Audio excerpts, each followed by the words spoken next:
Assalamualaikum warahmatullahi wabarakatuh, sahabat Coba Islam.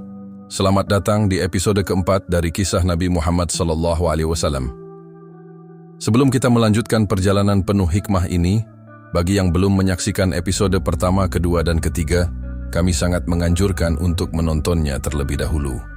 Dengan begitu, alur dari kisah yang penuh pelajaran ini akan terasa lebih utuh dan mudah dipahami.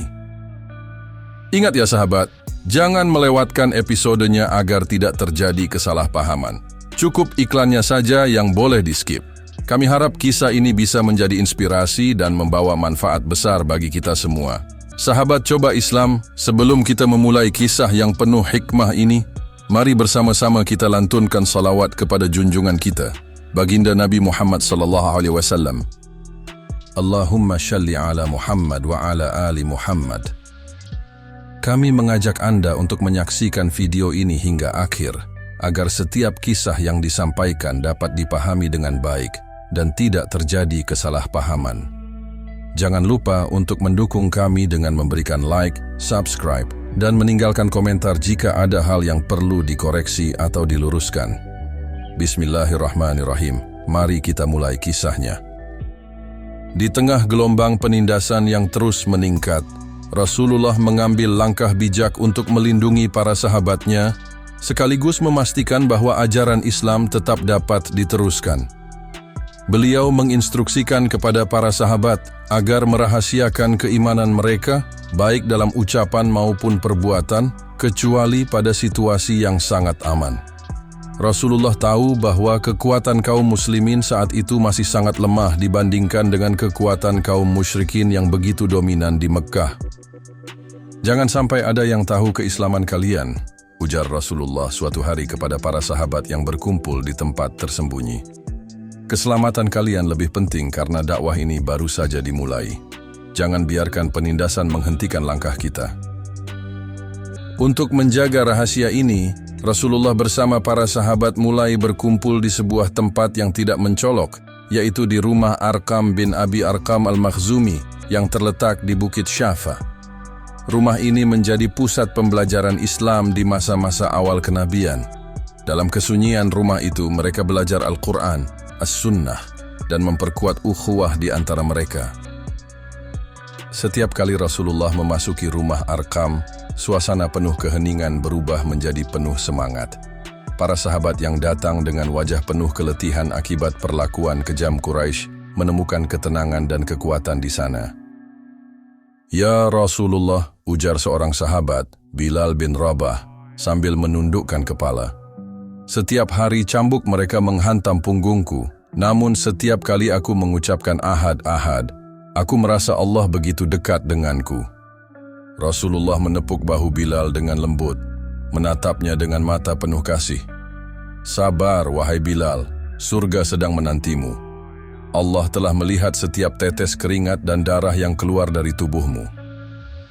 Rumah Arqam tidak hanya menjadi tempat berlindung, tetapi juga tempat di mana para sahabat mendapatkan kekuatan spiritual. Di rumah inilah Islam mulai bertumbuh dari bibit kecil, menjadi pohon besar yang nantinya akan menaungi seluruh umat manusia. Namun, seiring berjalannya waktu, tekanan kaum Quraisy semakin tak terkendali. Mereka melipat gandakan kekejaman terhadap kaum muslimin. Cambukan, hinaan, bahkan ancaman pembunuhan menjadi santapan sehari-hari bagi mereka yang beriman kepada Allah. Kondisi ini membuat Rasulullah harus mencari solusi untuk melindungi para sahabatnya. Pada suatu malam yang gelap, Rasulullah memanggil beberapa sahabat ke rumah Arqam. Dengan suara penuh haru, beliau berkata, "Aku khawatir akan keselamatan kalian. Kalian harus mencari tempat yang aman. Pergilah ke negeri Habasyah. Di sana ada seorang raja yang adil, tidak ada yang dizalimi di negerinya." Utsman bin Affan berdiri dari tempatnya. "Ya Rasulullah, kami akan pergi, namun berat rasanya meninggalkanmu di tengah kekejaman ini." Rasulullah tersenyum dengan lembut. "Allah bersama kita, wahai Utsman. Aku akan tetap di sini melanjutkan dakwah. Pergilah kalian demi keselamatan." Maka pada bulan Rajab tahun kelima kenabian, Rombongan pertama yang terdiri dari 12 orang laki-laki dan 4 perempuan berangkat menuju Habasyah. Mereka dipimpin oleh Utsman bin Affan yang ditemani istrinya, Ruqayyah binti Rasulullah. Mereka meninggalkan tanah kelahiran mereka dengan hati yang berat, namun penuh harapan. Di tepi pantai ketika mereka hendak naik perahu, Ruqayyah menangis sambil memeluk ayahnya. "Ayah, aku tidak tahu kapan kita bisa bertemu lagi." Rasulullah mengusap kepala putrinya, menatapnya dengan penuh kasih. "Allah akan menjagamu, wahai putriku. Jangan takut, karena dimanapun kita berada, Allah selalu bersama kita." Rombongan itu akhirnya berlayar meninggalkan Makkah, sementara orang-orang Quraisy yang mengetahui rencana mereka mengejar hingga ke tepi pantai. Namun, mereka terlambat. Kapal sudah berangkat, meninggalkan air mata, doa, dan harapan. Setibanya di Habasyah, rombongan kaum muslimin disambut dengan baik oleh Raja Najasyi, seorang pemimpin yang dikenal karena keadilannya. Di negeri itu, mereka akhirnya menemukan kedamaian yang selama ini direnggut oleh kaum Quraisy. Raja Najasyi memanggil para muhajirin ke istananya. "Apa yang membuat kalian datang ke negeri ini?" tanyanya dengan nada penuh perhatian. Ja'far bin Abi Thalib berdiri mewakili rombongan. Dengan suara tegas, ia menjawab, "Wahai Raja, kami adalah kaum yang dulu hidup dalam kegelapan. Kami menyembah berhala, memakan bangkai, dan melakukan berbagai keburukan. Kemudian Allah mengutus kepada kami seorang nabi yang mengajarkan keimanan, kebaikan, dan kasih sayang. Namun, kaum kami tidak menerima ajarannya. Mereka menyiksa kami dan memaksa kami kembali kepada keburukan. Maka kami datang ke negeri ini untuk mencari perlindungan." Mendengar penjelasan itu, Raja Najasyi meneteskan air mata. "Di negeri ini tidak ada seorang pun yang akan dizalimi. Kalian bebas beribadah sesuai keyakinan kalian." Namun di bulan Syawal tahun yang sama, berita mengejutkan sampai kepada rombongan muhajirin di Habasyah. Mereka mendengar kabar bahwa kaum Quraisy telah masuk Islam. Dengan hati penuh kebahagiaan, sebagian dari mereka memutuskan untuk kembali ke Makkah. Namun kebahagiaan itu segera berubah menjadi duka ketika mereka tiba di Makkah dan menyadari bahwa berita itu tidak benar. Kaum Quraisy tetap dalam kekafirannya, bahkan kekejaman mereka semakin menjadi-jadi. Ruqayyah memandang Utsman dengan mata berkaca-kaca. "Apa yang harus kita lakukan sekarang? Kembali ke Habasyah atau tetap di sini bersama ayah?" Dengan suara berat, Utsman menjawab, "Kita harus melindungi diri. Jika perlu, kita kembali ke Habasyah. Tetapi, aku ingin memastikan ayah mertuaku baik-baik saja." Sebagian dari mereka akhirnya kembali ke Habasyah, sementara sebagian lainnya mencari perlindungan di Makkah, meski dengan risiko tinggi. Kekejaman Quraisy terus meningkat, memaksa Rasulullah untuk kembali mengizinkan para sahabatnya berhijrah ke Habasyah. Kali ini, rombongan yang pergi jauh lebih besar, terdiri dari 83 laki-laki dan 19 perempuan.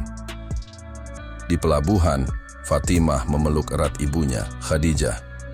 "Ibu, mengapa mereka begitu kejam kepada kita?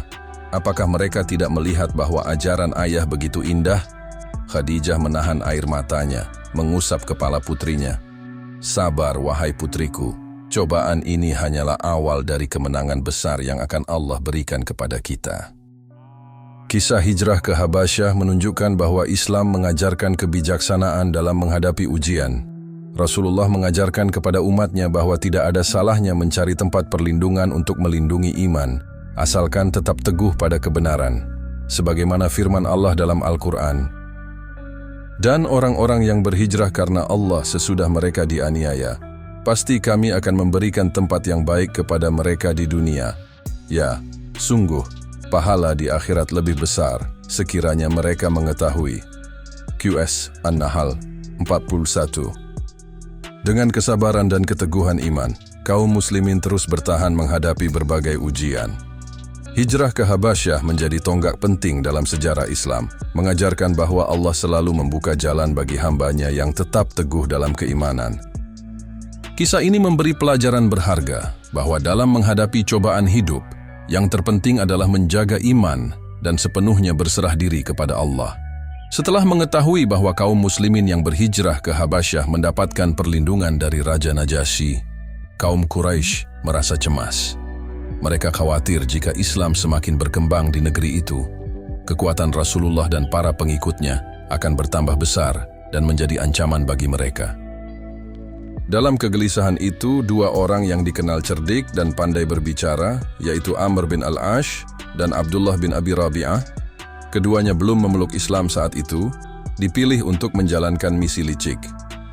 Mereka membawa berbagai hadiah berharga yang dirancang untuk memikat hati Raja Najasyi dan para pembesarnya. Di antara hadiah tersebut terdapat kain-kain mewah serta barang-barang berharga yang sulit ditemukan. Raja Najasyi memang dikenal adil, ujar salah seorang pembesar Quraisy sebelum mereka berangkat.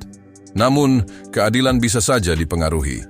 Gunakan kecerdikan kalian untuk membujuknya agar berpihak kepada kita. Setibanya di istana Habasyah, Amr bin Ash dan Abdullah bin Abi Rabi'ah disambut dengan penuh penghormatan. Mereka menyerahkan hadiah-hadiah itu kepada Raja Najasyi dan para pejabat istana. Dengan senyum licik, Amr berkata, "Wahai Raja yang mulia, kami datang membawa kabar penting. Sejumlah orang dari tanah kami telah melarikan diri ke negerimu. Mereka membawa ajaran yang menyimpang dari kepercayaan nenek moyang kami dan agama Tuhan," kata Amr dengan nada penuh keyakinan. "Kami khawatir jika mereka terus tinggal di sini, mereka akan menjadi ancaman bagi stabilitas negerimu." Raja Najasyi menatap mereka dengan bijaksana. "Apakah mereka telah melakukan kejahatan di negeri kalian?" tanyanya. Amr menjawab dengan hati-hati, "Mereka menentang tradisi kami, memecah belah keluarga, dan mengganggu ketentraman masyarakat. Kami hanya ingin mereka dikembalikan kepada kami, agar kami dapat menyelesaikan masalah ini dengan baik." Namun, Raja Najasyi bukanlah pemimpin yang mudah dipengaruhi. Ia ingin mendengar langsung dari kaum muslimin sebelum mengambil keputusan. "Bawa mereka ke hadapanku," perintahnya. Ketika para muhajirin dipanggil ke istana, mereka datang dengan hati berdebar. Ja'far bin Abi Thalib, sepupu Rasulullah, ditunjuk sebagai juru bicara. Dengan langkah mantap dan penuh keyakinan, ia maju ke depan, lalu memberi penghormatan kepada Raja Najasyi. Najasyi pun bertanya, "Apa yang membuat kalian meninggalkan negeri kalian dan mencari perlindungan di sini?"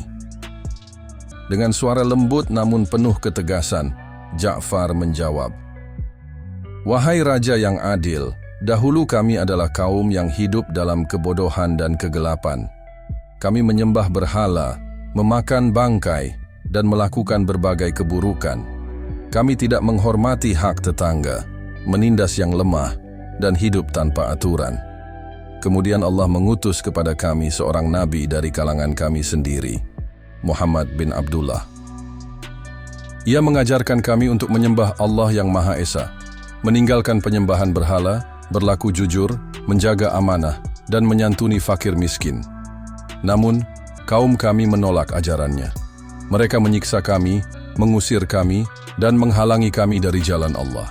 Maka kami datang ke negeri ini, karena kami yakin di sini ada seorang raja yang adil, yang tidak akan menzalimi siapapun."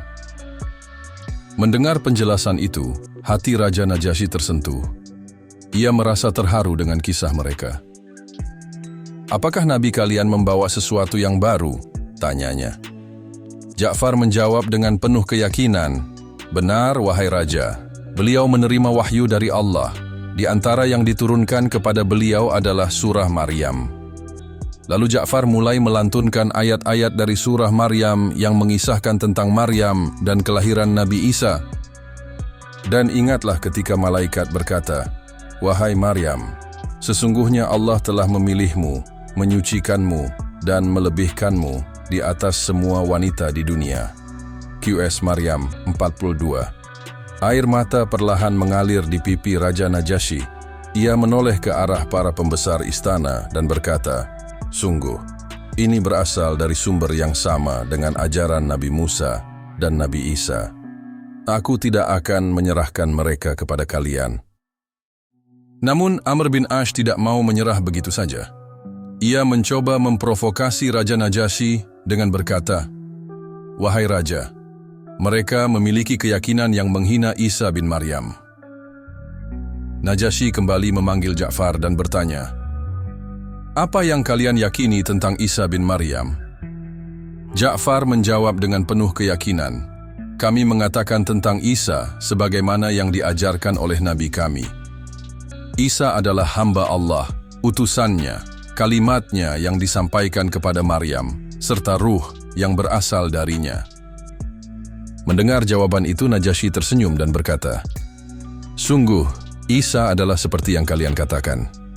Kemudian ia menoleh kepada Amr bin Ash dan berkata dengan tegas, "Pergilah, aku tidak akan menyerahkan mereka kepadamu, dan aku tidak akan membiarkan mereka disakiti." Keteguhan Raja Najasyi membuat Amr bin Ash dan rombongannya pergi dengan kecewa. Sementara itu, di Makkah dakwah Rasulullah semakin berkembang. Seruan kepada Tauhid mulai menarik perhatian banyak orang dari berbagai kalangan. Namun hal ini justru membuat para pemuka Quraisy semakin gelisah. Mereka merasa posisi dan tradisi mereka terancam oleh ajaran Islam yang menyeru kepada keesaan Allah dan keadilan bagi semua manusia. Mereka tidak bisa membiarkan dakwah ini terus menyebar. Namun, mereka juga sadar bahwa Rasulullah berada di bawah perlindungan Abu Talib, kepala Bani Hashim yang sangat dihormati.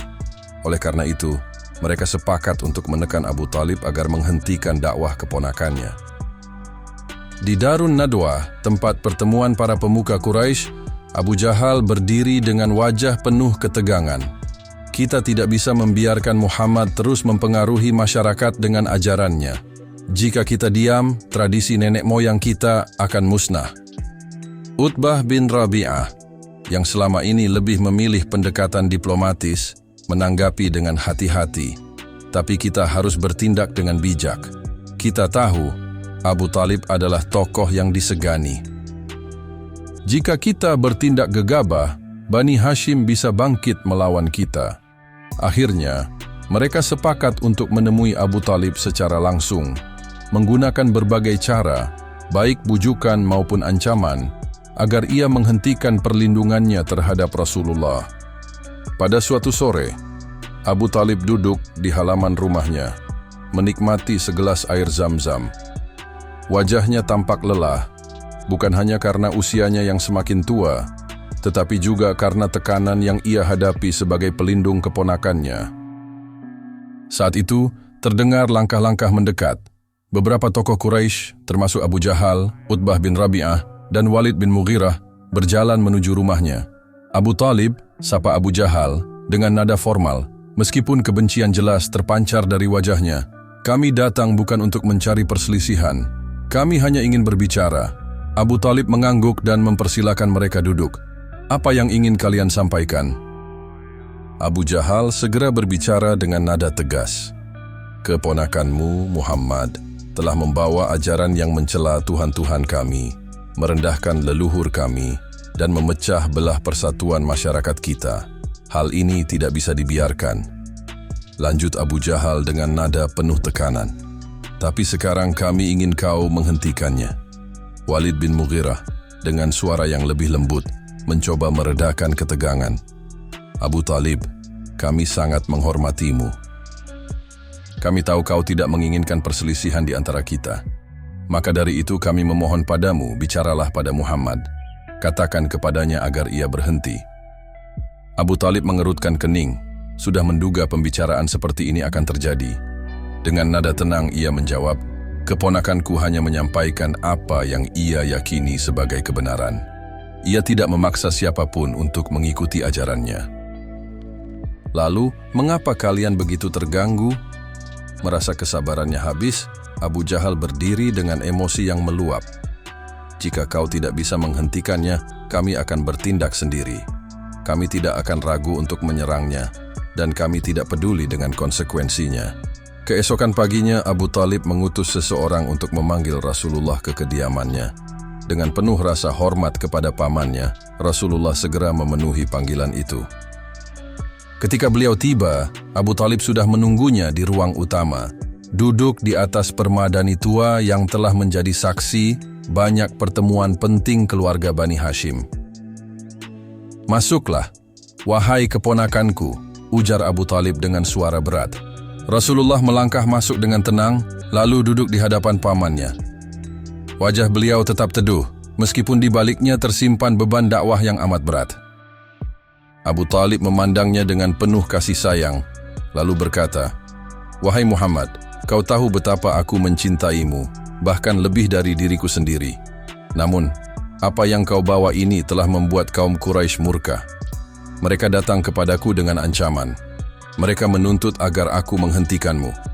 Jika tidak, mereka akan mengambil tindakan yang lebih keras." Rasulullah menundukkan kepala sejenak, lalu dengan lembut berkata, "Wahai pamanku, aku hanya menyampaikan apa yang Allah perintahkan kepadaku. Aku tidak ingin membuatmu dalam kesulitan, tetapi aku tidak bisa meninggalkan dakwah ini." Air mata mulai menggenang di mata Abu Talib. Ia sadar bahwa apa yang dilakukan keponakannya bukanlah demi kepentingan pribadi, melainkan untuk kebaikan seluruh umat manusia. Namun, sebagai kepala suku, ia merasa terjepit di antara kecintaannya kepada Muhammad dan tekanan dari kaumnya. "Keponakanku," ujar Abu Talib dengan suara bergetar. "Aku tahu kau selalu berkata benar, tetapi tidakkah kau melihat betapa marahnya mereka? Aku tidak tahu berapa lama lagi aku bisa melindungimu." Rasulullah mengangkat kepalanya, menatap mata pamannya dengan penuh keteguhan. Dengan suara yang mantap dan penuh keyakinan, beliau berkata, "Wahai pamanku, demi Allah, seandainya mereka meletakkan matahari di tangan kananku dan bulan di tangan kiriku, agar aku meninggalkan perjuangan ini, aku tidak akan pernah meninggalkannya, sampai Allah memenangkan agama ini, atau aku binasa dalam memperjuangkannya." Kata-kata Rasulullah begitu dalam dan menggetarkan hati. Abu Talib terdiam. Ia melihat dalam diri keponakannya semangat yang tak tergoyahkan. Matanya berkaca-kaca, menyadari bahwa tidak ada satupun kekuatan di dunia ini yang dapat menghentikan Muhammad dalam menyampaikan kebenaran. Setelah beberapa saat hening, Abu Talib menarik napas panjang, lalu berkata, "Jika itu keputusanmu, maka lakukanlah apa yang kau yakini benar. Demi Allah, selama aku masih hidup, aku tidak akan pernah menyerahkanmu kepada mereka." Rasulullah merasa lega mendengar jawaban itu. Beliau bangkit, menghampiri pamannya, lalu mencium tangan dan keningnya sebagai tanda hormat. "Terima kasih, wahai pamanku. Doakan aku agar tetap teguh di jalan ini," ujarnya. Setelah Rasulullah pergi, Abu Talib duduk sendirian di ruangan itu. Ia menatap keluar jendela, pikirannya dipenuhi kecemasan akan masa depan yang penuh tantangan. Di satu sisi, ia merasa bangga memiliki keponakan yang begitu mulia dan berani. Namun di sisi lain, hatinya diliputi kegelisahan akan bahaya yang mungkin mengancam. Malam itu, dalam kesunyian Abu Talib mengangkat tangannya dan berdoa, "Ya Allah, aku tidak tahu apa yang Engkau rencanakan untuk Muhammad, tetapi aku mohon, lindungilah dia dari keburukan kaum ini. Aku akan menjaganya semampuku, tetapi Engkaulah pelindung yang sejati." Pertemuan antara Rasulullah dan Abu Talib bukan sekadar dialog antara seorang paman dan keponakan. Ini adalah bukti keteguhan hati Rasulullah dalam menyampaikan risalah kebenaran, meskipun harus menghadapi ancaman besar. Di sisi lain, peristiwa ini juga menunjukkan betapa dalamnya cinta dan pengorbanan Abu Talib yang rela menentang kaumnya sendiri demi melindungi keponakannya. Kisah ini mengajarkan kepada umat Islam pentingnya keteguhan dalam memperjuangkan kebenaran, meskipun harus menghadapi rintangan yang berat. Allah Ta'ala berfirman dalam Al-Quran, "Maka bersabarlah kamu seperti orang-orang yang mempunyai keteguhan hati dari kalangan rasul-rasul yang telah bersabar, dan janganlah kamu meminta agar azab disegerakan bagi mereka." Al-Ahqaf 35. Semoga kita dapat meneladani keberanian dan keteguhan Rasulullah, serta kesetiaan dan kasih sayang Abu Talib yang tiada bandingannya. Namun kaum Quraisy tidak menyerah begitu saja. Beberapa hari kemudian mereka kembali menemui Abu Talib dengan tawaran yang lebih mengejutkan. Kali ini, Mereka membawa seorang pemuda Quraisy yang tampan dan berbudi baik. Dengan senyum licik, Abu Lahab berkata, "Wahai Abu Talib, kami membawa pemuda ini sebagai gantinya. Serahkan Muhammad kepada kami, dan sebagai imbalannya, kami akan menyerahkan pemuda ini untuk menjadi anakmu. Ia akan menjadi penerusmu, menjaga kehormatan keluargamu." Abu Talib menatap mereka dengan tajam. Tawaran ini bukan hanya penghinaan, tetapi juga menunjukkan betapa rendahnya moral mereka. Dengan suara bergetar oleh amarah ia berkata, "Ini tawaran yang bodoh. Kalian ingin aku menyerahkan keponakanku, darah dagingku, untuk kalian bunuh, lalu menggantinya dengan anak kalian. Demi Allah, aku tidak akan pernah melakukannya." Abu Lahab dan para pemuka Quraisy terdiam. Mereka menyadari bahwa Abu Talib tidak akan pernah menyerah. Ketika berbagai upaya kaum Quraisy untuk menghentikan dakwah Rasulullah terus menemui kegagalan, kemarahan dan keputusasaan mereka semakin memuncak. Para pemuka Quraisy yang dipimpin oleh Abu Jahal, Abu Lahab, dan Walid bin Mughirah kembali berkumpul di Darun Nadwah untuk mencari jalan keluar. Kali ini, mereka memutuskan untuk mengambil langkah terakhir yang lebih ekstrim, membunuh Rasulullah. Suasana ruangan terasa tegang. Abu Jahal berdiri di tengah, menatap wajah-wajah yang hadir dengan sorot mata penuh kebencian. "Wahai pemuka Quraisy, kita tidak bisa lagi membiarkan Muhammad menyebarkan ajarannya. Ia telah memecah belah persatuan kita, menghina berhala-berhala kita, dan merusak kehormatan nenek moyang kita," serunya dengan suara menggelegar. Abu Lahab mengangguk setuju. "Benar, jika kita tidak bertindak sekarang, ajarannya akan semakin menyebar. Kita harus menghentikannya dengan cara apapun." Walid bin Mughirah, yang dikenal sebagai seorang pemikir licik, angkat bicara. "Namun, kita harus bertindak dengan hati-hati. Muhammad dilindungi oleh Abu Talib, seorang tokoh yang sangat dihormati. Jika kita ceroboh, kita bisa memicu perang antar suku." Abu Jahal mengepalkan tangannya dengan penuh emosi. "Kita tidak perlu takut. Aku sendiri yang akan melakukannya. Aku akan membunuh Muhammad saat ia sedang salat di Ka'bah. Aku akan mengangkat batu besar dan menghancurkan kepalanya." Ruangan itu hening sejenak. Rencana Abu Jahal terdengar sangat kejam, tetapi semua yang hadir tahu bahwa ia tidak main-main. Setelah beberapa saat, mereka akhirnya sepakat untuk melaksanakan rencana tersebut. Keesokan paginya, Rasulullah bangun sebelum fajar. Beliau berwudu dengan tenang, lalu berangkat menuju Ka'bah untuk melaksanakan salat. Di bawah langit yang mulai cerah, beliau melangkah dengan penuh keyakinan, tanpa mengetahui bahwa nyawanya sedang dalam bahaya besar. Di sisi lain, Abu Jahal sudah menunggu di dekat Ka'bah dengan sebongkah batu besar di tangannya. Wajahnya menunjukkan ekspresi mengerikan, penuh kebencian. Ia mengawasi setiap gerakan Rasulullah dengan saksama. "Ini saatnya," gumamnya pada dirinya sendiri. "Hari ini, aku akan menghentikan Muhammad selamanya." Rasulullah tiba di Ka'bah dan mulai salat. Dengan penuh khusyuk, beliau berdiri membaca ayat-ayat suci Al-Quran yang diturunkan oleh Allah. Suara lembut beliau menggema di sekitar Ka'bah, membawa ketenangan luar biasa. Saat beliau bersujud, Abu Jahal mulai bergerak.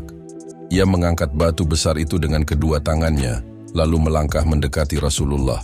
Namun, ketika jaraknya hanya beberapa langkah, tiba-tiba wajahnya berubah. Tubuhnya menegang, dan batu yang ia bawa terjatuh ke tanah. "Apa ini? Apa yang sedang terjadi?" teriak Abu Jahal dengan panik. Matanya membelalak ketakutan. Ia melihat sesuatu yang tak terlihat oleh orang lain. Seekor unta raksasa dengan mata merah menyala berdiri di antara dirinya dan Rasulullah. Unta itu mengeluarkan suara geraman mengerikan, seolah siap menerkamnya. Abu Jahal gemetar hebat. Tanpa berpikir panjang, ia berbalik dan berlari secepat mungkin, meninggalkan batu besar itu di belakangnya. Para pemuka Quraisy yang menyaksikan kejadian itu segera bergegas mendekatinya. "Ada apa, wahai Abu Jahal?" tanya mereka dengan bingung. "Mengapa kau tidak melaksanakan rencanamu?" Abu Jahal terengah-engah, wajahnya pucat pasi. "Aku hampir melakukannya, jawabnya dengan suara bergetar. Tapi tiba-tiba muncul seekor unta yang sangat besar. Matanya merah menyala dan wajahnya begitu menakutkan. Aku tidak pernah melihat makhluk seperti itu sebelumnya. Jika aku mendekat sedikit lagi, pasti aku akan diterkamnya. Mereka saling berpandangan dengan raut wajah penuh ketidakpercayaan. Namun, dalam hati mereka sadar bahwa Rasulullah dilindungi oleh kekuatan yang berada di luar jangkauan mereka. Sementara itu, Rasulullah menyelesaikan salatnya tanpa terganggu sedikit pun. Beliau berdiri, mengangkat tangan, dan berdoa dengan penuh ketundukan. Ya Allah, hanya kepadamu aku berserah diri. Lindungilah aku dan umatku dari kejahatan orang-orang yang menolak kebenaran-Mu. Setelah itu, beliau kembali ke rumah dengan langkah yang tenang. Namun, di dalam hati, ada perasaan haru dan sedih. Bukan karena ancaman terhadap dirinya, tetapi karena kerasnya hati kaum Quraisy yang masih enggan menerima hidayah. Meskipun ancaman dan upaya pembunuhan terus berlanjut, Rasulullah tetap teguh dalam dakwahnya. Setiap kali menghadapi bahaya, beliau selalu berlindung kepada Allah dengan penuh keyakinan. Firman Allah dalam Al-Quran menjadi penguat bagi beliau dan para sahabat. Dan Allah akan melindungimu dari gangguan manusia. Sesungguhnya Allah tidak memberi petunjuk kepada orang-orang kafir. Al-Ma'idah 67. Kisah ini mengajarkan bahwa perjuangan di jalan Allah membutuhkan kesabaran, keberanian, dan keimanan yang teguh. Meskipun menghadapi ancaman besar, Rasulullah tidak pernah gentar. Beliau yakin bahwa Allah adalah pelindung sejati, dan tidak ada kekuatan apapun yang dapat mengalahkan kehendaknya. Matahari bersinar terik di atas kota Makkah, memancarkan panas yang membakar setiap jengkal tanahnya. Di sebuah sudut Bukit Syafa, Rasulullah duduk dalam kesunyian, merenung, dan berdoa kepada Allah. Wajah beliau memancarkan ketenangan, meskipun di dalam hati, beliau menanggung beban berat perjuangan dakwah yang baru saja dimulai. Di tengah keheningan itu, terdengar langkah-langkah keras mendekat. Abu Jahal, pemimpin Quraisy yang dikenal dengan kebenciannya terhadap Rasulullah, muncul dengan wajah penuh amarah. Lagi-lagi aku melihatmu di sini, Muhammad, serunya dengan nada mengejek. Apa yang kau lakukan? Apakah kau masih bersikeras dengan ajaran barumu yang menyesatkan ini? Rasulullah tetap diam, tidak menanggapi celaan itu. Beliau menatap Abu Jahal dengan pandangan penuh kasih sayang, berharap hatinya akan terbuka untuk menerima kebenaran. Namun, kebencian Abu Jahal justru semakin membara. Ia tidak tahan melihat ketenangan di wajah Rasulullah. Hentikan penghinaanmu terhadap Tuhan-Tuhan kami, teriaknya. Apakah kau menganggap dirimu lebih mulia daripada kami? Kau pikir ajaranmu akan mengalahkan tradisi nenek moyang kita? Rasulullah tetap memilih untuk diam.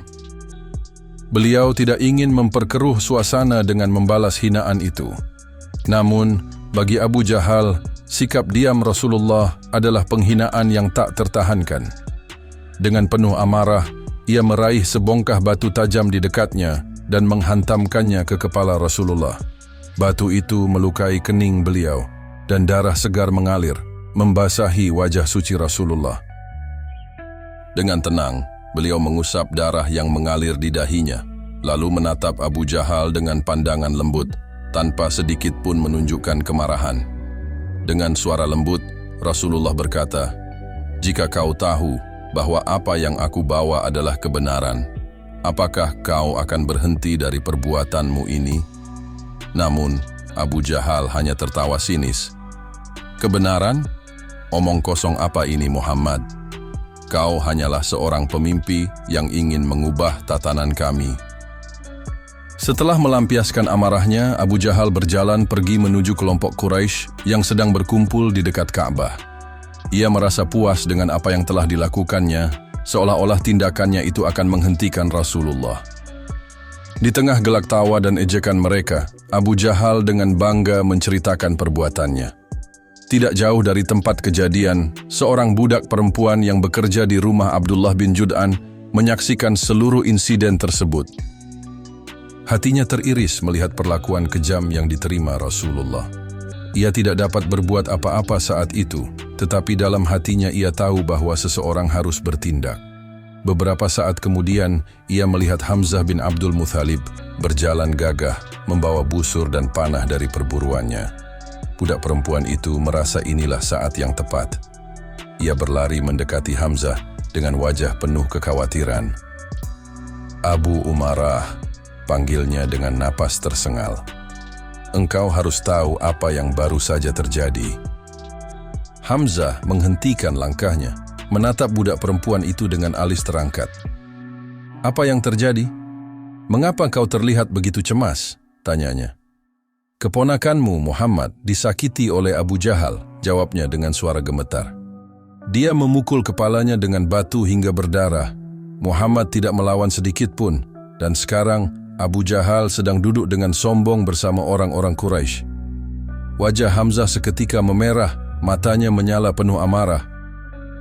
"Apa yang kau katakan? Abu Jahal berani melukai Muhammad?" tanyanya dengan nada geram. "Benar, aku melihatnya dengan mataku sendiri," jawab budak perempuan itu. Hamzah menggenggam busurnya semakin erat, amarahnya sudah tak terbendung lagi. "Abu Jahal telah melewati batas," serunya. Tanpa menunggu penjelasan lebih lanjut, Hamzah melangkah cepat menuju Ka'bah. Matanya mencari-cari sosok Abu Jahal. Saat mendekati Ka'bah, ia melihat Abu Jahal sedang tertawa bersama para pembesar Quraisy. Dengan langkah penuh keyakinan, Hamzah mendekat. Suasana yang semula dipenuhi gelak tawa seketika berubah menjadi hening ketika mereka melihat wajah Hamzah yang dipenuhi kemarahan. "Wahai Abu Jahal, kau si pengecut!" teriak Hamzah lantang, membuat semua mata tertuju padanya. "Benarkah kau telah mencaci keponakanku dan melukainya tanpa alasan?" Abu Jahal yang awalnya tersenyum sinis kini mulai merasa gentar. Ia mencoba tetap tenang. "Apa pedulimu Hamzah? Keponakanmu itu hanyalah pembawa ajaran sesat." Sesaat kemudian Hamzah mendekat hingga berdiri tepat di depan Abu Jahal. Tanpa peringatan, ia mengayunkan busurnya dan menghantam kepala Abu Jahal dengan keras. Luka menganga terbuka di kepala Abu Jahal, darah mengalir deras, dan ia meringis kesakitan. "Ketahuilah," kata Hamzah dengan suara penuh ketegasan, "aku telah mengikuti agama Muhammad. Aku bersaksi bahwa tiada Tuhan selain Allah, dan Muhammad adalah utusannya." Orang-orang Quraisy yang menyaksikan kejadian itu terperangah. Mereka tidak menyangka bahwa Hamzah, seorang pemimpin yang disegani dan dikenal gagah berani, kini memihak kepada Muhammad. Para pemuka Quraisy dari Bani Makhzum bangkit dengan kemarahan, tetapi Abu Jahal segera menghentikan mereka dengan tangan terangkat. "Biarkan Abu Umarah," ujar Abu Jahal dengan suara lemah. "Memang benar, aku telah mencaci keponakannya dengan kata-kata yang menyakitkan." Peristiwa ini terjadi pada bulan Zulhijjah tahun ke-6 kenabian. Meskipun Hamzah mengucapkan syahadat di hadapan Abu Jahal dan para pembesar Quraisy, pada saat itu ia masih belum sepenuhnya memahami makna Islam. Setelah pulang dari pertemuan tersebut, Hamzah terus merenung, mempertimbangkan berbagai hal tentang sosok Nabi Muhammad dan ajarannya. Namun, yang akhirnya mendorong Hamzah untuk benar-benar menerima Islam bukan sekadar kemarahan atau faktor kesukuan. Hamzah bukan hanya seorang lelaki yang gagah berani, tetapi juga seorang pemikir yang tajam dan bijaksana. Ia membutuhkan waktu untuk memahami kebenaran Islam secara mendalam. Masuk Islam bukan sekadar keputusan emosional, melainkan hasil dari proses berpikir dan perenungan yang matang. Wallahu a'lam. Sebagaimana yang telah disebutkan, Hamzah bin Abdul Muthalib tidak masuk Islam hanya karena fanatisme kesukuan, tetapi karena keyakinan yang tumbuh dari hati dan pikirannya. Setelah memukul Abu Jahal dengan busurnya dan mengumumkan keislamannya di depan banyak orang, para pemuka Quraisy menjadi gempar. Mereka menganggap peristiwa ini sebagai ancaman besar.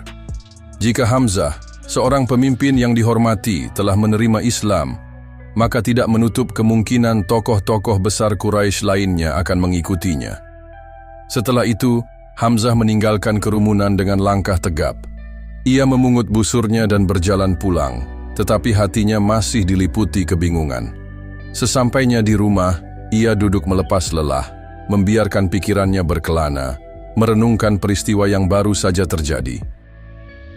Dalam keheningan, ia bertanya kepada dirinya sendiri, "Aku telah menyatakan syahadat di hadapan banyak orang, tetapi bagaimana sebenarnya cara seseorang untuk masuk Islam dengan sepenuh hati dan keyakinan yang benar?"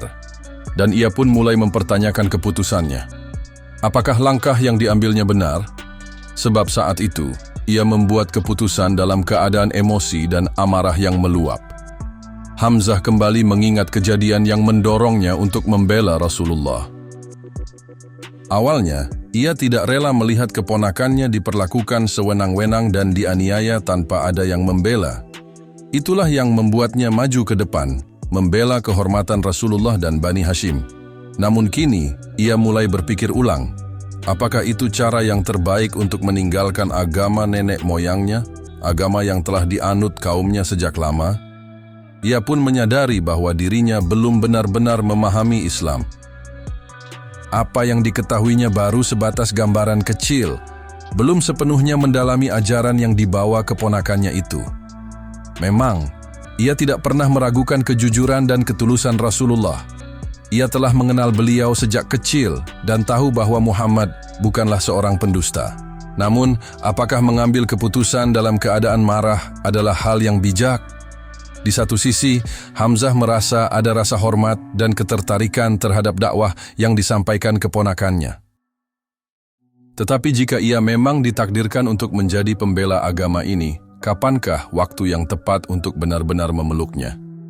Apakah saat marah atau setelah melewati proses berpikir dan perenungan mendalam? Begitulah Hamzah terus merenung dan menimbang-nimbang. Ia memikirkan hal ini selama berhari-hari. Siang hari ia merasa gelisah, sementara di malam hari matanya sulit terpejam. Ketika ia mencoba mencari kebenaran dengan akalnya, kebimbangan justru muncul sebagai penghalang. Hamzah mulai membanding-bandingkan antara agama lama dan ajaran baru yang diperkenalkan Rasulullah. Ia ingin menemukan jawaban yang benar, bukan sekadar mengikuti luapan emosi atau dorongan sesaat. Perbandingan antara agama lama dan ajaran baru ini semakin mengusik hatinya. Tiba-tiba muncul kerinduan terhadap tradisi nenek moyangnya yang telah lama ia jalani. Kenangan tentang Ka'bah dan berbagai ritual jahiliyah di sekitarnya menggelayuti pikirannya. Meninggalkan agama lama dan berpindah ke Islam terasa seperti melompati jurang yang begitu lebar. Hamzah mulai memikirkan orang-orang yang telah lebih dulu masuk Islam. Ia bertanya-tanya, bagaimana mereka bisa begitu cepat meninggalkan keyakinan nenek moyang mereka. Keraguan mulai menyelimuti hatinya, dan ia pun menyesali keputusannya untuk mengucapkan syahadat. Namun, perjalanan akalnya tidak berhenti sampai di situ. Ia terus berpikir dan merenung, hingga akhirnya ia menyadari bahwa akal pikirannya sendiri tidak mampu menuntaskan kegelisahannya. Dengan hati yang tulus, Hamzah memutuskan untuk mencari pertolongan dari yang gaib. Di hadapan Ka'bah, ia menengadahkan wajahnya ke langit dan memohon kepada Allah. Ia meminta petunjuk agar diberikan cahaya kebenaran dan ditunjukkan jalan yang lurus. Hingga saat itu, ia belum menemui Rasulullah. Dalam hatinya, Hamzah berkata, "Aku mulai menyesali keputusan meninggalkan agama nenek moyang dan kaumku. Kebingungan meliputi diriku hingga aku sulit tidur. Aku pun pergi ke Ka'bah dan berdoa kepada Allah agar membukakan hatiku untuk menerima kebenaran serta melenyapkan segala keraguan yang ada." Allah mengabulkan doanya. Perlahan, hatinya dipenuhi keyakinan yang semakin kuat. Dengan tekad yang bulat, Hamzah segera menemui Rasulullah. Ia menceritakan kegelisahan yang selama ini mengganggunya. Rasulullah pun mendoakannya agar Allah meneguhkan hatinya dalam agama yang hak. Sejak saat itu, Hamzah mantap dalam Islam dan menjadi salah satu pembela terkuat Rasulullah. Demikianlah, akhirnya Hamzah memeluk Islam dengan keyakinan yang penuh. Malam itu, Umar bin Khattab duduk termenung di sudut rumahnya. Pikirannya dipenuhi kegelisahan. Di satu sisi, ia merasa terganggu oleh semakin meluasnya ajaran Islam. Namun di sisi lain ada kekaguman yang diam-diam tumbuh dalam hatinya terhadap keberanian Rasulullah dan para sahabatnya. Umar, yang dikenal dengan wataknya yang keras, merasa seolah-olah terjadi pergolakan dalam dirinya. Apa sebenarnya yang dibawa Muhammad? Mengapa begitu banyak orang meninggalkan agama nenek moyang kita demi ajarannya? Pikir Umar dengan wajah muram. Namun, amarah lebih sering menguasai hatinya. Baginya Islam adalah ancaman bagi tatanan tradisional yang dijunjung tinggi oleh sukunya. Akhirnya, dengan kemarahan yang memuncak, Umar mengambil keputusan. Ia akan mengakhiri semua ini. Pagi itu, Umar keluar dari rumahnya dengan langkah cepat. Pedangnya telah terhunus di tangannya. Ia telah bertekad untuk membunuh Rasulullah. Wajahnya terlihat tegang, pandangannya lurus ke depan, tak memedulikan siapapun yang dilewatinya. Namun tiba-tiba, langkahnya terhenti oleh Abdullah bin Naham, seorang kerabatnya yang diam-diam telah memeluk Islam. Abdullah, yang melihat wajah Umar dipenuhi kemarahan, segera bertanya, "Hendak kemana engkau, wahai Umar?" Umar berhenti sejenak, lalu menjawab dengan suara tegas, "Aku hendak membunuh Muhammad. Dia telah membawa perpecahan di antara kita. Hari ini aku akan mengakhiri ajarannya." Abdullah menatap Umar dengan cemas, tetapi tetap berusaha tenang. Dengan suara penuh kehati-hatian, ia berkata, "Wahai Umar, apakah kau pikir engkau akan aman dari balasan Bani Hashim dan Bani Zuhrah jika kau membunuh Muhammad?" Kata-kata itu membuat Umar terdiam sejenak, tetapi amarahnya belum juga mereda. "Apakah kau juga telah murtad dari agamamu, wahai Abdullah?" tanyanya dengan tajam. Abdullah menghela napas panjang. "Wahai Umar, bagaimana jika aku memberitahumu sesuatu yang lebih mengejutkan? Ketahuilah, saudaramu sendiri Fatimah dan iparmu telah meninggalkan agama kita dan mengikuti Muhammad." Berita itu bagaikan api yang menyulut bara dalam hati Umar. Tanpa berpikir panjang, ia segera berlari menuju rumah Fatimah. Ia tak peduli dengan pandangan orang-orang di jalan yang terkejut melihatnya berlari dengan pedang terhunus di tangan. Di rumah itu, Fatimah dan suaminya Sa'id bin Zaid sedang belajar Al-Quran dari Khabab bin Al-Ard. Suara lembut Khabab yang tengah membaca ayat-ayat suci memenuhi ruangan kecil itu. Namun, suasana tenang itu seketika berubah mencekam ketika langkah keras Umar terdengar mendekat. Khabab segera bersembunyi di balik pintu, sementara Fatimah buru-buru menyembunyikan lembaran Al-Quran di balik kainnya. Pintu rumah terbuka dengan kasar, dan Umar berdiri di sana dengan wajah merah padam. "Apa yang baru saja kalian baca?" tanyanya dengan nada mengancam. Fatimah dan Sa'id saling berpandangan dengan cemas. "Tidak ada yang kami baca," jawab Sa'id, berusaha menenangkan Umar. Namun, Umar tidak percaya. "Aku mendengar suara bacaan tadi. Apakah kalian telah mengikuti Muhammad? Apakah kalian telah murtad dari agama kita?" Umar berteriak penuh amarah. "Wahai Umar," jawab Sa'id dengan suara tenang, meskipun tubuhnya gemetar. "Bagaimana jika kebenaran bukan berada pada agamamu?" Jawaban itu justru membuat Umar semakin marah. Tanpa berpikir panjang, ia menyerang Sa'id dengan tendangan keras hingga iparnya itu jatuh tersungkur. Fatimah mencoba melindungi suaminya, tetapi Umar justru memukulnya. Wajah Fatimah terluka dan darah mengalir dari pipinya. Namun, ia tidak gentar. Dengan suara bergetar tetapi penuh keberanian, ia berkata, "Wahai Umar, lakukanlah apa yang kau inginkan. Kami telah beriman kepada Allah dan Rasul-Nya. Kau tidak bisa memaksa kami kembali kepada agama nenek moyang kita." Ketika pandangan Umar jatuh pada wajah saudara perempuannya yang terluka dan berlumuran darah, hatinya seakan dihantam badai. Amarah yang semula membara perlahan mereda, berganti dengan rasa bersalah dan penyesalan mendalam. Ia terdiam di ambang pintu, menatap Fatimah yang tetap teguh, meskipun baru saja menerima perlakuan kasar darinya. Dengan suara lirih, hampir seperti bisikan, Umar berkata. Fatimah menoleh dengan tatapan tajam, menahan air mata yang hampir jatuh. Dengan suara tegas meskipun tubuhnya gemetar, ia berkata, "Wahai Umar, apakah ini balasanmu terhadap darah dagingmu sendiri hanya karena aku beriman kepada Allah dan Rasul-Nya?" Umar tidak mampu menjawab. Pandangannya tertunduk melihat darah yang menetes dari pipi Fatimah. Perlahan, suaranya melembut. "Berikan kepadaku lembaran yang tadi kalian baca.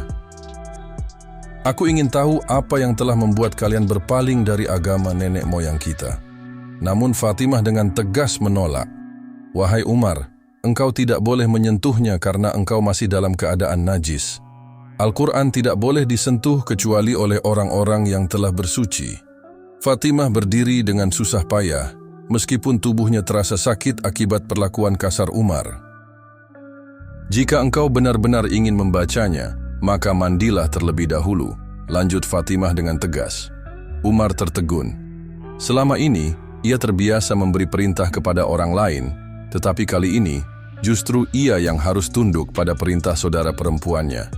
Tanpa sepatah kata, ia segera keluar untuk membersihkan dirinya. Setelah selesai mandi, Umar kembali ke rumah Fatimah dengan langkah yang lebih tenang. Fatimah lalu memberikan lembaran Al-Quran yang sebelumnya ia sembunyikan dengan hati-hati. Dengan tangan yang masih sedikit gemetar, Umar menerimanya. "Bismillahirrahmanirrahim," ucapnya, membaca kalimat pertama dengan suara bergetar. Ia terdiam sejenak, merenungkan maknanya. Ini adalah nama-nama yang indah dan suci. Gumamnya penuh kekaguman. Kemudian, ia melanjutkan membaca dengan saksama. Ayat demi ayat dari surah Thaha mengalir dari bibirnya hingga ia sampai pada ayat berikut. "Sesungguhnya aku ini adalah Allah. Tidak ada Tuhan yang hak selain aku. Maka sembahlah aku dan dirikanlah salat untuk mengingatku." Thaha 14. Umar terdiam lama setelah membaca ayat itu. Matanya mulai berkaca-kaca. Ada sesuatu yang terasa menyesakkan dadanya, seolah-olah beban berat yang selama ini ia pikul tiba-tiba terangkat. "Ya, betapa indah dan mulianya ucapan ini," katanya dengan suara serak. Kemudian Umar menatap Fatimah dengan penuh kesungguhan. "Tunjukkan padaku di mana Muhammad," pintanya. Kali ini bukan dengan amarah, melainkan dengan kerinduan yang mendalam. Fatimah menatapnya dengan hati-hati. "Apakah engkau akan menyakitinya?" tanyanya dengan penuh kekhawatiran. Umar menggeleng, lalu berkata dengan sungguh-sungguh, "Tidak, wahai saudariku, aku bersumpah demi Allah bahwa aku tidak berniat menyakitinya." "Aku hanya ingin bertemu dengannya," jawab Umar dengan nada tulus. Dari balik pintu rumah, Khabbab bin Al-Arth akhirnya keluar dari persembunyiannya. Wajahnya penuh harapan dan matanya berbinar. Ia mendekati Umar yang berdiri dengan tubuh tegap dan pedang tergantung di pinggangnya. Dengan suara penuh keyakinan, Khabbab berkata, "Bergembiralah wahai Umar. Aku berharap bahwa doa Rasulullah pada malam Kamis lalu adalah untukmu."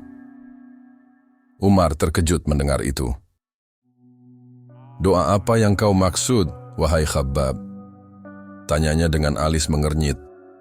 Khabbab melanjutkan.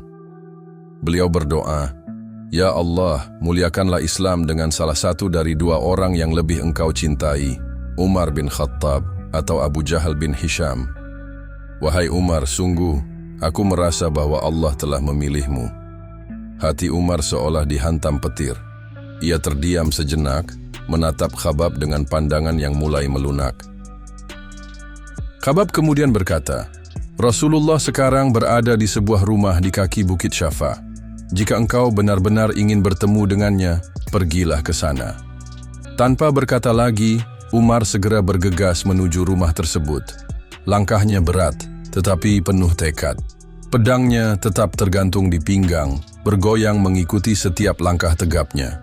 Sesampainya di rumah tempat Rasulullah berada, Umar mengetuk pintu dengan keras. Dari dalam, para sahabat yang sedang berkumpul bersama Rasulullah tersentak mendengar suara ketukan tersebut. Salah seorang sahabat mengintip melalui celah pintu dan terkejut melihat Umar bin Khattab berdiri di luar dengan wajah garang serta pedang di pinggangnya. "Wahai Rasulullah, Umar ada di luar," dan ia datang dengan pedangnya. Sahabat itu melapor dengan nada cemas. Para sahabat yang berada di dalam segera panik. Bagaimana jika ia datang untuk mencelakai Rasulullah? Bisik salah seorang dari mereka. Namun berbeda dengan Hamzah bin Abdul Muttalib, yang baru saja masuk Islam beberapa hari sebelumnya. Ia berdiri dengan tenang, gagah, dan penuh percaya diri. Hamzah bertanya, "Ada apa?" "Ada Umar," jawab mereka. "Umar? Hanya itu saja?" tanya Hamzah dengan santai. "Tidak usah cemas, bukakan pintu untuknya. Jika dia datang dengan niat baik, kita sambut dia. Tapi jika niatnya buruk, kita akan membunuhnya dengan pedangnya sendiri." Lalu Hamzah berjalan dengan langkah tegap menuju pintu. Ia membukanya lebar-lebar dan berdiri menghalangi jalan masuk Umar. "Apa yang kau inginkan, wahai Umar?" tanyanya dengan suara berat dan tegas.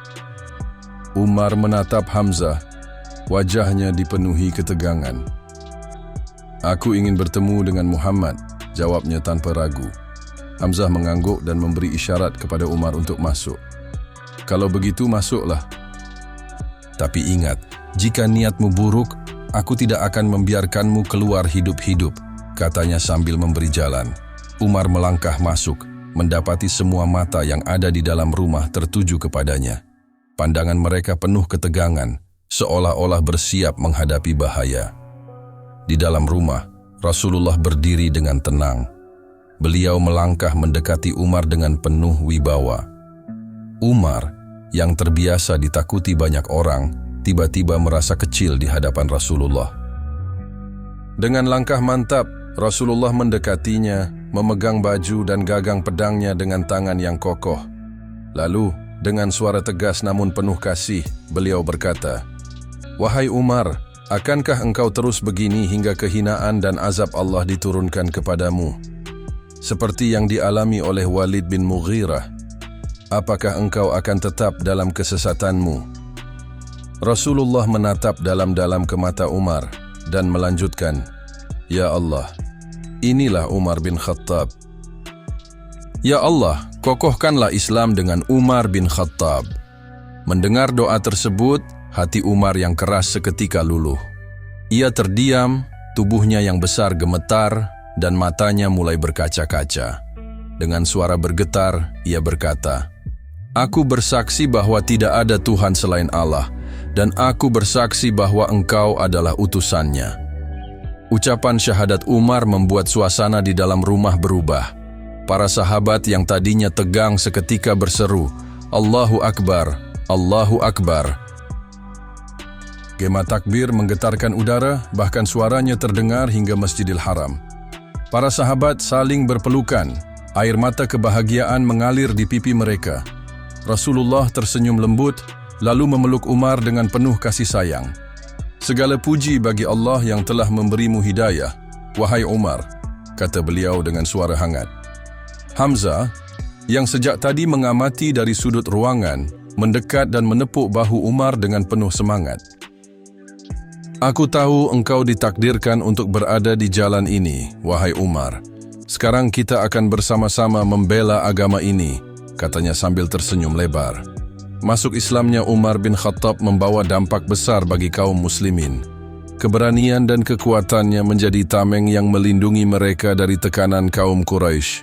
Umar, yang sebelumnya adalah musuh Islam, kini berdiri di garis depan sebagai pembela dakwah Rasulullah. Ibnu Mas'ud, seorang sahabat Rasulullah, pernah berkata, "Kami dahulu tidak berani sholat di depan Ka'bah hingga Umar masuk Islam. Setelah itu kami menjadi kuat." Suatu hari setelah memeluk Islam, Umar berkata kepada Rasulullah, "Wahai Rasulullah, tidakkah kita cukup kuat untuk menunjukkan keimanan kita secara terbuka? Demi Allah, kita akan sholat di depan Ka'bah." Hari itu menjadi momen bersejarah bagi kaum muslimin. Untuk pertama kalinya, mereka melaksanakan sholat berjamaah di depan Ka'bah dengan Rasulullah sebagai imam. Di sampingnya Umar bin Khattab dan Hamzah bin Abdul Muttalib berdiri dengan gagah, menunjukkan keberanian mereka. Pemandangan tersebut membuat kaum Quraisy terpana. Mereka tidak percaya bahwa orang-orang yang sebelumnya mereka tekan kini berani menunjukkan keyakinan mereka secara terang-terangan. Namun, di balik keterkejutan itu, kemarahan pun membara di hati mereka. Masuk Islamnya Umar bin Khattab menjadi titik balik penting dalam sejarah dakwah Islam. Dari seorang yang keras menentang ajaran Rasulullah, ia berubah menjadi salah satu pilar kekuatan umat. Keberanian, keteguhan, dan keikhlasannya menjadi teladan bagi kaum muslimin hingga hari ini. Kisah Umar mengajarkan bahwa hidayah adalah anugerah Allah yang dapat diberikan kepada siapa saja, bahkan kepada orang yang paling keras menentang kebenaran. Allah memiliki caranya sendiri untuk melunakkan hati yang paling keras sekalipun. Sebagaimana doa Rasulullah, "Ya Allah, muliakanlah Islam dengan salah satu dari dua Umar yang lebih Engkau cintai." Dan Allah memilih Umar bin Khattab sebagai salah satu pejuang Islam yang paling mulia.